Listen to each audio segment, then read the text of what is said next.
Hi, my name's Emma McGann, and today we're talking about battling burnout. For musicians and songwriters, burnout is a very real and very normal thing. Writer's block and burnout go hand in hand, and it can be really frustrating to work around when you're trying to songwrite. So let's talk about some practical things that you can try to stop burnout happening in the first place, and how to break out of it once you're already in. We often are writing with an aim or goal in mind. So whether that's an album, an EP, or maybe it's just a song that you want to see through to the end.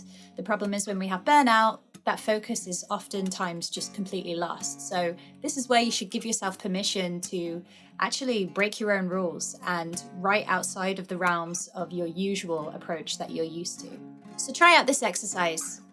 Use one of the following chord progressions to write the lyrics and melody for a chorus.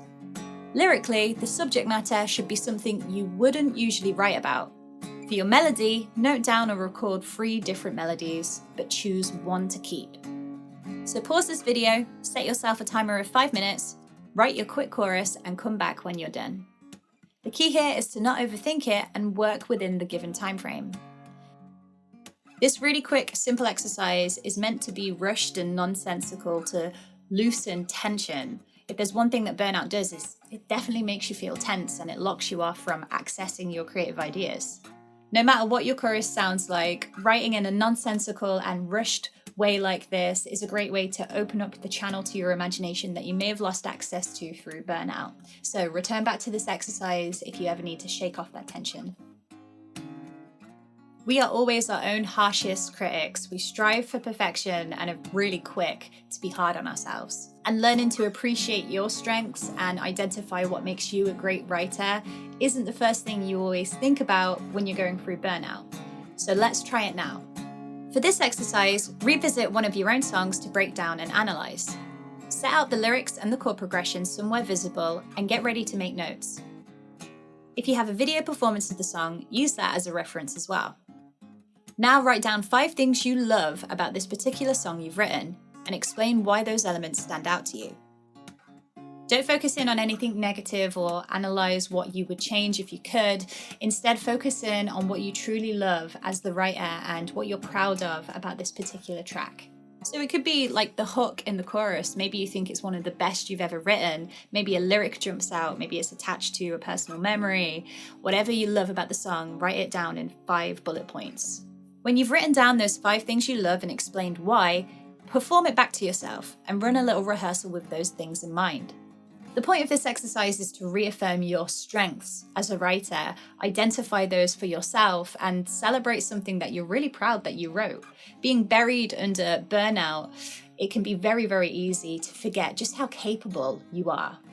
Taking a break is usually the best medicine when you're experiencing burnout. Stepping away from a project and returning to it on another day. I won't ever sign off on a song or a mix if I've been working at it for hours and hours and hours. I need to sleep on it and give my ears and my brain a little bit of a break and come back at it the next day with a fresh perspective. It makes you look at the song in a completely new way. If you're feeling a little bit demotivated, it can be counterproductive to force yourself on a song. It oftentimes has an opposite effect and you drain yourself completely. So instead, a more sensible approach is to work on the song at intervals. Within a time window that works for you, set yourself up some similar goals or aims like these. On day 1, perhaps you want to focus in on a core idea or brainstorm lyrical ideas. The next day, you might want to jam out chord progressions. The following, maybe you want to share it with a friend or tighten up some loose ends, and so on. Chip away at it little by little and don't overwhelm yourself during burnout. You'll thank yourself later. So to sum up, battling through burnout is totally possible. Number 1, shake off any tension with some fun, simple exercises like we've tried today. It will loosen up your creative muse. Number 2, revisit your own songs and celebrate your strengths. Reminding yourself of your own abilities can ease burnout quicker than you think. And number 3, take a break and step away. It's the healthiest thing you can do during burnout, and it can be the breath of fresh air that your song needs.